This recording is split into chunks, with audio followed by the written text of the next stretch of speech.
Le Seigneur va passer pour punir les Égyptiens, mais lorsqu'il verra le sang sur les montants et sur la poutre, il passera. Nous sommes toujours dans l'Exode, aujourd'hui au chapitre 12. Je viens de lire ce verset à la fois beau et à la fois terrible, ce verset 23. Une parole m'accompagne depuis longtemps, c'est « Ne pensez pas léser Dieu quand vous dites Jésus-Christ ». Ce récit de la Pâque, cette série Destination Liberté me donne l'occasion de redire que Jésus-Christ est Dieu. Oui, il faut le redire, c'est au centre de notre foi, au cœur de notre théologie.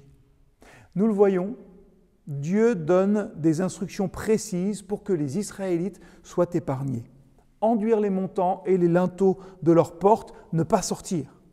Oui, Dieu passera en Égypte cette nuit, mais quand il verra le sang sur la porte, il saura.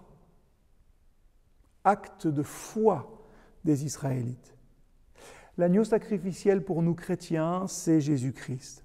Et je vous renvoie à ce passage d'1 Corinthiens 5, versets 7 et 8. « Purifiez-vous donc, éliminez ce vieux levain pour que vous deveniez semblables à une pâte nouvelle et sans levain. Vous l'êtes déjà en réalité depuis que le Christ, notre agneau pascal, a été sacrifié. Célébrons donc la fête de la Pâque, non pas avec du pain fait avec le vieux levain de la malfaisance et de la méchanceté, mais avec le pain sans levain de la pureté et de la vérité. » Cette fête de la Pâque, qui marque le début du calendrier juif, préfigure pour nous le repas du Seigneur où Christ devient l'agneau, où Christ devient le centre de cette fête.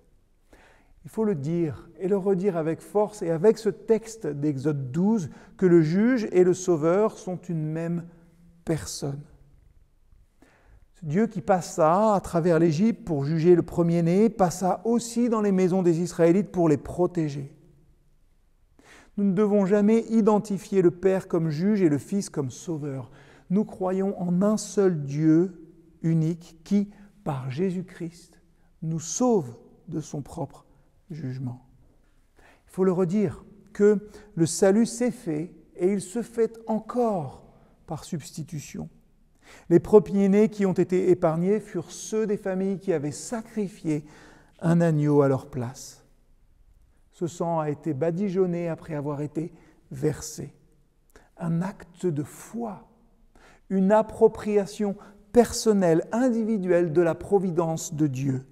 Dieu devait voir le sang pour sauver la famille.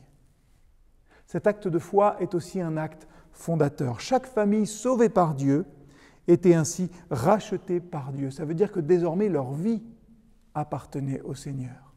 Et il en est ainsi de nos vies, à nous qui croyons en Jésus-Christ. Et la consécration, la mise à part, conduit à la célébration. La vie du peuple racheté par Dieu est une fête. Dans la célébration du repas du Seigneur, qui est pour nous chrétiens, finalement une fête d'action de grâce. C'est vrai que cette semaine, et peut-être aujourd'hui, ce matin ou ce soir, quand vous regardez cette méditation, vous vous dites « Je suis seul, on est séparés, on est éloignés pour un temps. » Mais nous sommes, et il faut là aussi le redire, un seul peuple.